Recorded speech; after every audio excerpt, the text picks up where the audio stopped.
Let's come to the issue of the black box, because when you talk of the black box, that is what the layman understands as the custodian of the investigative evidences in an air mishap.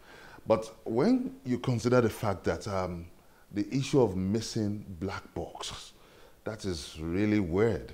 And many people are accusing the AIB of complicity in this. Well, missing, I'm not in the mind of the criminals. I don't know why they do that, but all I can say to you is the black box, the CVR, FDR, they're very key to what we do here. It's like a thief coming to someone's house and then your security video recorder got missing. You know, nobody to tell you the story. This is what's supposed to tell us the story, what actually happened. Now, the newer airplanes now, there is more advancement into how you can get data that can help accident investigation. And this is one of the reasons why for us, securing a crash site on time, I mean on time, is very critical. Many people are accusing the Accident Investigation Bureau of being in complicity of this missing black box. No, I will not say that. In the past, I'll tell you one thing. When there's an accident, sometimes AIB is the last to know. We've had accidents in this country whereby investigators got there 3 days after. Is it possible to really exonerate the AIB in the case of the missing black box? Securing a crash site is not a function of AIB. When you talk of a crash site, it's a combination of several agencies. It's not down to AIB.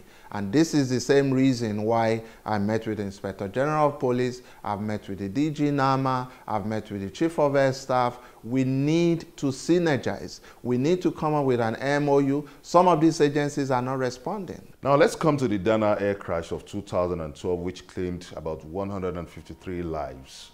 The Accident Investigation Bureau reported that engine failure and poor judgment on the part of the pilot was responsible for this air crash. So when you say engine failure, what is responsible specifically for this engine failure? Well, we were not able to establish the main cause of the engine number one that stopped working. Don't forget one thing, we could not retrieve any data from the flight data recorder on the Dana crash. It was burnt beyond, so we just couldn't get it. Was sent to the US, we just couldn't retrieve any data. Does that suggest you've released an incomplete report? No, I would not say incomplete report. There's nothing like incomplete report in this case. What we've done, you will come up, it was established, it was a known fact through the CVR that the engine number one stopped working 17 minutes to the flight. According to the report, we understand that the name of the pilot is Mr. Waxton, and he had earlier been suspended by the U.S. Federal Aviation Authority for various misdemeanors and received negative evaluation by his trainers.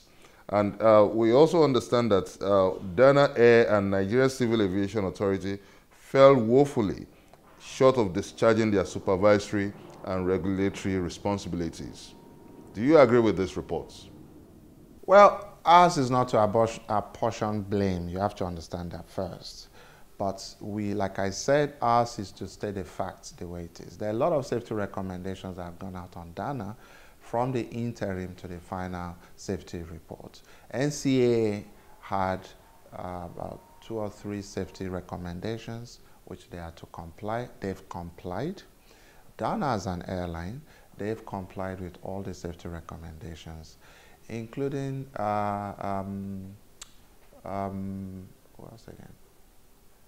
All the safety recommendations, they've been out, they've all been complied fully by the respective agencies. When you think about such reports as this, does this suggest we have unfit pilots? That unfit pilots could just come into Nigeria's aviation sector and fly a plane, thereby risking people's lives? I will put it this way. The onus is on us to ensure we don't allow such things to happen in our system. So ours is to make sure we prevent future occurrence. So, and we've come up with different checklists to guide Nigerian Civil Aviation Authority and the airlines in Nigeria so that we will not have the repeat of such. And I can tell you confidently, from what we've had so far, I don't think we're going to have that kind of repeat again. Do we have a national air safety policy, or are the Nigerian passengers just left to the whims and caprices of pilots' discretion? Everything. This is a highly, highly regulated industry. I don't know of any industry that is as regulated as aviation. Everything we do in this industry is regulated. You cannot, even the seat covers you use on the planes must be approved by an approved authority. So everything here is regulated. There's safety policy. Every airline has a safety management system in place, which is supposed to be approved by the Nigerian Civil Aviation Authority. There is proper monitoring to ensure every pilot adhere to safety recommendations and procedures. In the Dana airline, according to your report, you emphasized poor judgment on the part of the pilots. What are the better options for the pilots? Better option is just to do what the book says you should do. Better option is to turn back to Abuja and land, or look for a closest airport, which is Ilorin, to put the aircraft down, rather than trying to manage it all the way to Lagos. It's even risky, because from where you're seated at the cockpit, you don't know what caused the first engine loss. It could be fuel contamination. It could be anything. So the sooner you put the aircraft down, the better for everybody. Now, with the release of this report now, what are your recommendations for future air safety and zero air crash in the country? Well, it's it's not just down to AIB. It's a combination of so many things. The regulatory bodies must be on top of their game at all times. The airlines, they have their own responsibility too, must ensure things are done in accordance with the approved procedures. Safety is everybody's concern. It's not just about one institution. So it's something we need to join hands to make sure we do. Thank God, aviation, you don't have to reinvent the wheel. That's one thing I tell people. It's very easy. You can pick and meet the world where they are right now. So we don't have to reinvent anything for ourselves. Now, you've complained about paucity of funds now, but I see better days ahead in terms of the federal government approving 5% passenger service charge. This is expected to provide the robust funding you need for your detailed reports. Well, if I say we asked for 10%, the National Assembly in our budget 2017 approved 10%, but the minister in his wisdom felt FAN has its own issues as well. For now, let's start with the 5%. So 5% has been approved by the executive arm of the government. We hope and we pray excellent cooperation among the agencies, and then that should help AIB greatly, should help us greatly, at least to clear the backlogs. Accident investigation is very expensive. This is one thing people don't understand. Before we wind down this conversation now, with all these recommendations coming from the AIB, what's the assurance that the regulators and the operators in the Nigerian aviation sector would adhere to these recommendations?